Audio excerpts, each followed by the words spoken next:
तो आज हम WEX टोकन मतलब WXT पर जो भी जानकारी मिली है उसका थोड़ा गहराई से विश्लेषण करते हैं।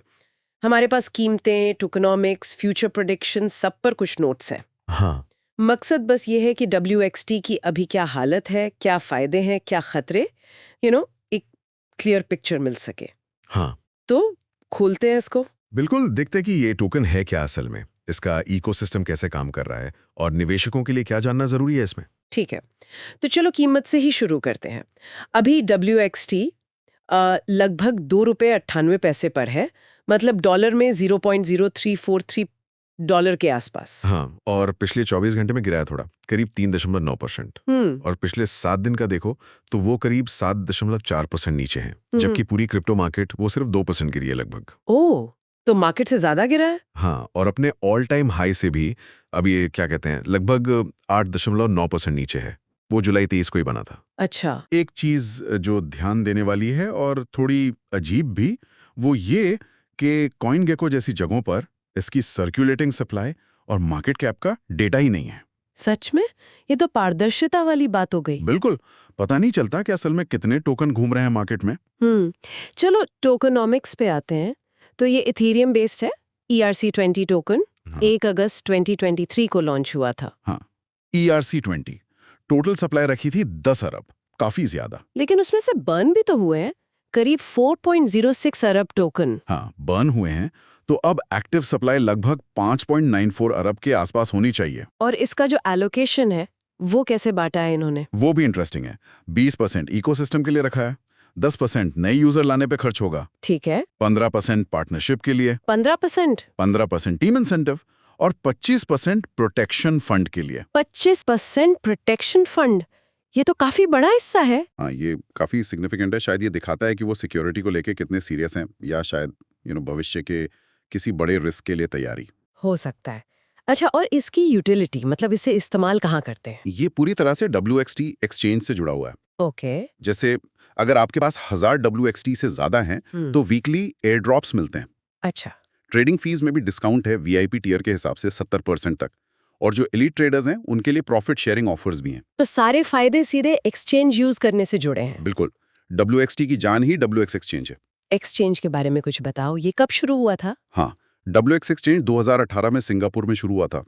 कहते हैं कि 6 मिलियन से ज्यादा यूजर्स हैं इनके। 6 मिलियन? ज्यादा हैं। हाँ। और 1500 से ज्यादा ट्रेडिंग पेयर्स हैं, और डेली वॉल्यूम स्पॉट और डेरिवेटिव्स मिलाकर 4-5 बिलियन डॉलर से ऊपर का बताते हैं। 4 से 5 बिलियन डॉलर रोज का, ये तो बहुत बड़ा नंबर है। हाँ, काफी बड़ा है। और सिक्योरिटी के लिए वो 1000 BTC का प्रोटेक्शन फंड और मल्टी सिग कोल्ड वॉलेट्स भी इस्तेमाल करते हैं। तो वो एक भरोसे वाली बात लगती है। ये तो ठीक लग रहा है। अच्छा, ट्रेडिंग कहाँ होती है इसकी सबसे ज्यादा? सबसे एक्टिव वेन्यू वो असल में MXC एक्सचेंज है। MXC? वीक्स खुद नहीं? हाँ, ये इंटरेस्टिंग है। MXC पर WX/USDT पेयर का 24 घंटे का वॉल्यूम करीब 5.3 मिलियन डॉलर्स है, जो टोटल वॉल्यूम का लगभग 58% है। अच्छा। वीक्स एक्सचेंज खुद करीब 3.8 मिलियन डॉलर का वॉल्यूम हैंडल कर रहा है, मतलब दूसरे नंबर पर है। समझी। अब परफॉर्मेंस की बात करते हैं। इस साल 2025 में कीमत तो डबल हो गई है ना? 0.016 डॉलर से शुरू हुई थी। हाँ, बिल्कुल। YTD परफॉर्मेंस काफी स्ट्रांग रहा है, और पिछले महीने भी जून जुलाई में करीब 17% की बढ़त देखी गई थी। ये तो काफी अच्छा मोमेंटम है। बिल्कुल। तकनीकी संकेतों को देखें तो RSI अभी थोड़ा कम है, मतलब वो ओवरसोल्ड जोन के करीब हो सकता है, जिसे कुछ लोग मानते हैं कि शायद कीमत जरूरत से ज्यादा गिर गई है और अब ऊपर जा सकती है। ओके। और एल बैंक का एक विश्लेषण है, हालांकि वो यूजर रिपोर्टेड डेटा है तो उस पर आंख बंद करके भरोसा नहीं कर सकते, पर वो MACD में एक बाय क्रॉसओवर दिखा रहा है, जिसे ट्रेडर्स तेजी का सिग्नल मानते हैं, राइट? हाँ, अक्सर।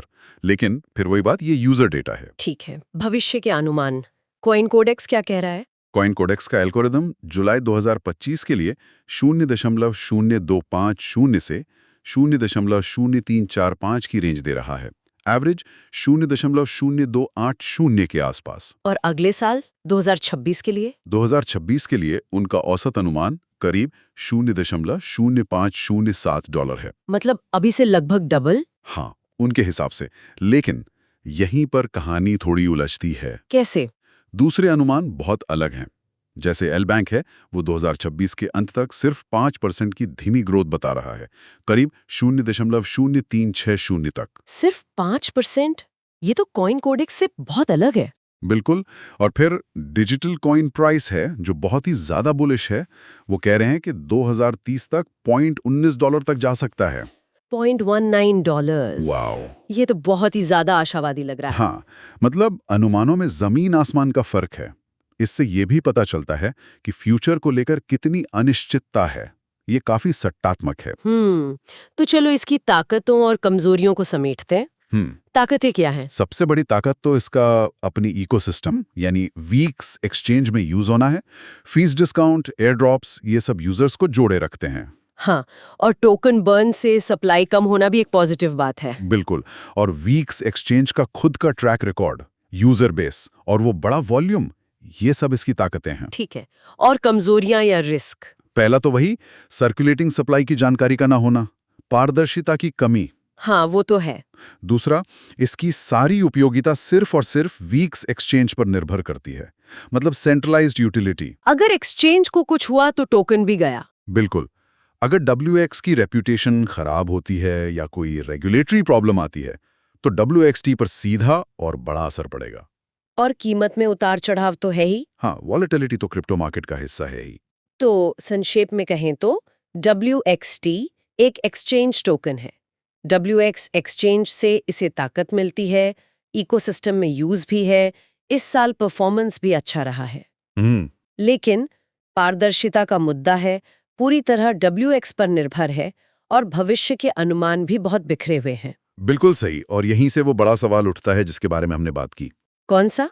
कि क्या किसी एक्सचेंज टोकन की किस्मत, मतलब उसकी लॉन्ग टर्म वैल्यू, पूरी तरह से उसके अपने एक्सचेंज की सक्सेस और रेपुटेशन पर ही टिकी होती है? क्या ये जो निर्भरता है, यही इसका सबसे बड़ा रिस्क है? या फिर क्या यही इसकी सबसे बड़ी ताकत भी है, क्योंकि एक्सचेंज इसे सपोर्ट करता रहेगा? ये एक ऐसा सवाल है जिस पर निवेशकों को जरूर सोचना चाहिए।